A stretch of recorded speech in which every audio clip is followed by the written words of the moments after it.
নমস্কাৰ আপোনাক আজিৰ ভিডিঅ'লৈ স্বাগতম জনাইছোঁ। আজিৰ ভিডিঅ'ত আমি আগবঢ়াব লৈছোঁ সিংহ ৰাশিৰ বাবে ডিচেম্বৰ মাহৰ মাহেকীয়া ৰাশিফল। ডিচেম্বৰ মাহৰ ৰাশিফল অনুসৰি শনি সপ্তম স্থানত উপস্থিত থাকিব আৰু ই আপোনাক বিৰূপ ফল প্ৰদান কৰিব পাৰে। এই মাহত মংগলৰ ৰেট্ৰগেড গতিৰ বাবে আপুনি অধিক কৰ্মচাপ আৰু বাধাৰ সন্মুখীন হ'বলগীয়া হ'ব পাৰে।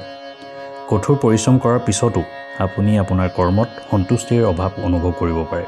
ইয়াৰ উপৰিও যদি আপুনি ব্যৱসায় কৰি আছে তেন্তে আপুনি প্ৰতিযোগিতাৰ সন্মুখীন হ'ব লাগিব। এই মাহৰ ভিতৰত আপুনি আপোনাৰ ব্যৱসায়িক কৌশলৰ পৰিকল্পনা আৰু সংগঠিত কৰিব লাগিব। এই সময়ছোৱাত আপোনাৰ জীৱনত ধনৰ প্ৰৱাহ মধ্যমীয়া হ'ব, কাৰণ বৃহস্পতি দশম স্থানত অৱস্থিত হ'ব। ইয়াৰ বাবে আপোনাৰ খৰচো বৃদ্ধি হ'ব পাৰে। আপুনি ঋণ পৰ্যন্ত ল'বলগীয়া হ'ব পাৰে।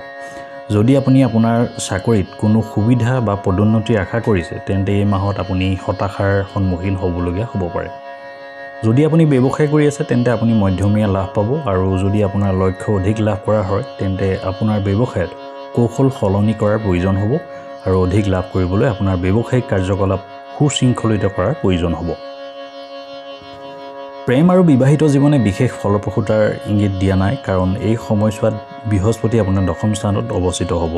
ইয়াৰ বাবে আপোনাৰ প্ৰিয়জনৰ সৈতে প্ৰেম জীৱনত আকৰ্ষণৰ ভাৱ অনুভৱ কৰিব পাৰে। যদি আপুনি ইতিমধ্যে বিবাহিত তেন্তে আপুনি আপোনাৰ বিবাহিত জীৱনত ইগ' সম্পৰ্কীয় সমস্যাৰ সন্মুখীন হ'ব পাৰে।